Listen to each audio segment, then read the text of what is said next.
Now, Russian senior security official Dmitry Medvedev has ruled out peace talks with Kyiv after Ukraine's incursion into the Kursk region. Medvedev, who currently serves as the deputy head of Russia's Security Council, said there will be no talks until Ukraine is completely defeated on the battlefield. Ukraine's incursion into Kursk is now entering its third week. Kyiv says the surprise attack is aimed at establishing a buffer zone and disrupting Moscow's combat operations. Well, Ukraine's incursion has added a further incentive for Russia to recruit soldiers for the front line. One of the motivations for soldiers is to sign up. Seems to be money with cash offers to volunteers, but it appears new recruits are being sent to Kursk, which is causing some dissent among their families. These men are ready to join the ranks of the Russian army after Ukraine's incursion, at least according to Russian state TV. Firstly, to help my country, my people, beat the fascists and get back the territory they seized. A typical propaganda narrative on state TV. Russia says it's fighting what it claims are Ukrainian Nazis on its own soil. The news report claims money isn't what's driving people to sign a contract with the defense ministry, even though it does mention a one-time payment of 2 million rubles, almost 20,000 euros. Average Russians would have to work at least 2 years to earn that kind of money. In poorer regions, even longer. So there is a part of the population coming from the poorest regions who are the beneficiaries of the war. We cannot ignore that. Money is important for these people. The large amounts of money which are proposed, which are promoted today by the Russian officials in exchange of the human life is something which is considered in both sides of the deal as a kind of acceptable deal. Ukraine says it has captured hundreds of Russian soldiers since the start of its incursion. 80% of them are believed to be conscripts. After Ukraine's first advances on Russian territory, mothers of drafted soldiers called on President Putin to remove them out of the Kursk region. Now this Chechen Special Forces commander has harsh words for those parents. If your 18-year-old children are already serving and you think they shouldn't defend their homeland when it's being attacked by the enemy, I have one question for you. What use are you and your children to this country? Russia says around 6,000 soldiers have been killed in Ukraine. Experts believe the number to be much higher, with some estimates putting them at around 300,000. The Russian Defense Ministry is now running ads like these, reading "Real men belong here" to recruit more soldiers. The major strategy of the Russian government for today is avoiding the mass mobilization, mass military mobilization in the whole Russian population and trying to categorize, to target more vulnerable, poorest, and not that productive categories of the population in order to fill in the gaps in the army ranks. But at least according to Russian state TV, there are still enough volunteers left.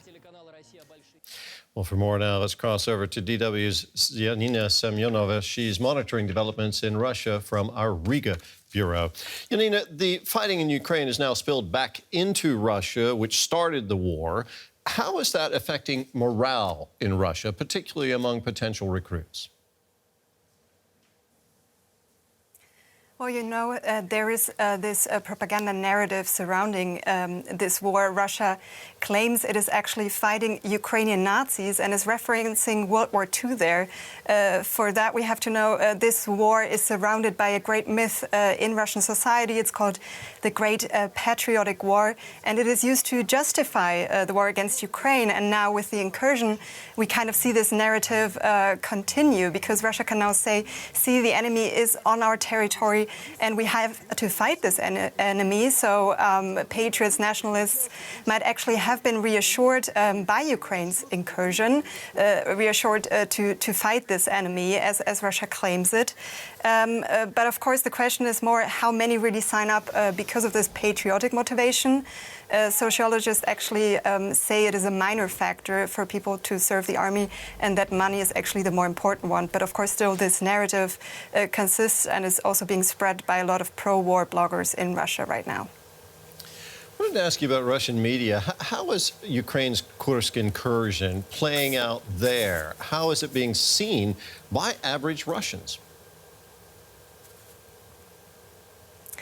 Well, there's definitely a difference between Russian state media and the population.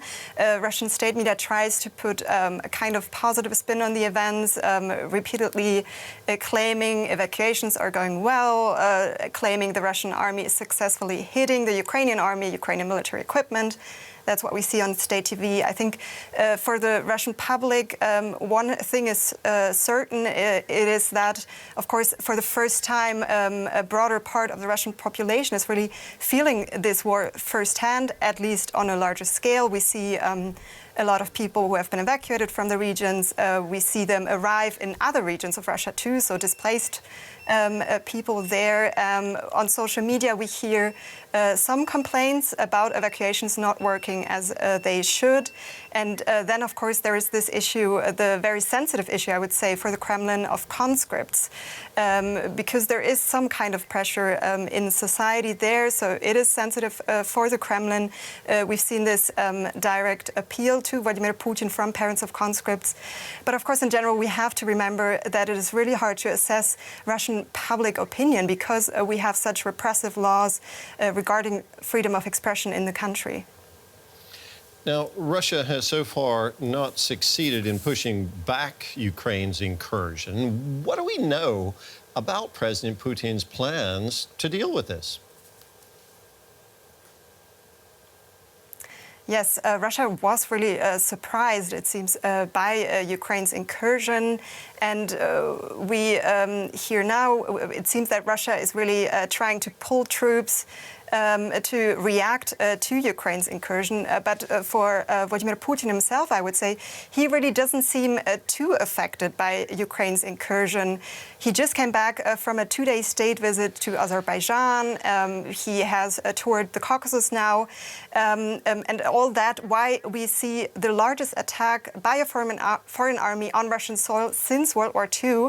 So from the political leadership in Russia, it really seems to continue this message that there's a business as usual going on.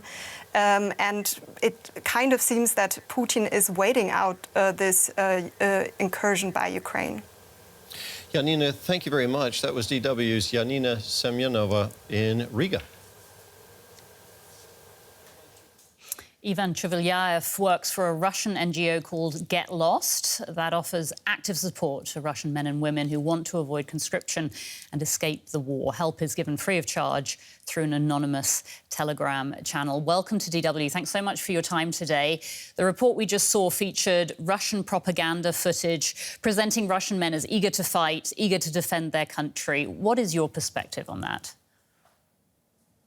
Well, primarily, we should say that for the last 2 weeks since Ukrainian troops entered Kursk region, lots of Russian recruits, young boys who are 18 or 19 years old, were forced to go there, to Kursk. And Russian law, Putin's law, permits such action. They can go there because Putin proclaimed so-called anti-terrorist operation in Kursk region and in Belgorod and in Bryansk. And such law, that kind of operation permits Putin to force recruits go there, to send them there, with in two cases. If recruits serve in the army not less than 4 months, and if they have any military specialty, if they are already some kind of military specialists. So I'd just like to clarify so that we understand exactly what you're saying. So Vladimir Putin, I believe, initially promised that conscripts wouldn't be involved in combat operations, but now people are being forced to fight there.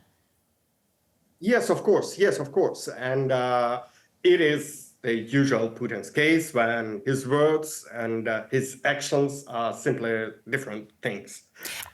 He says that he won't let any recruits go there, but at the same time, he sends recruits to Kursk, Belgorod, and Bryansk. And do we know how many are being sent there?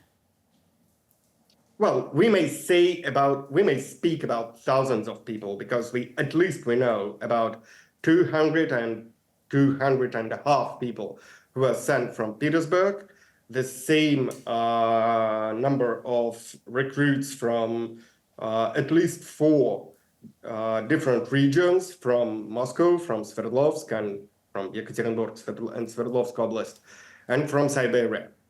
So we could speak about at least 1,000 people. And I think it is minimum number of recruits who were sent to this region. And what are you hearing about the methods that the Russian Defense Ministry is using to put pressure on people to fight? Because you say people are being forced. How are they being forced?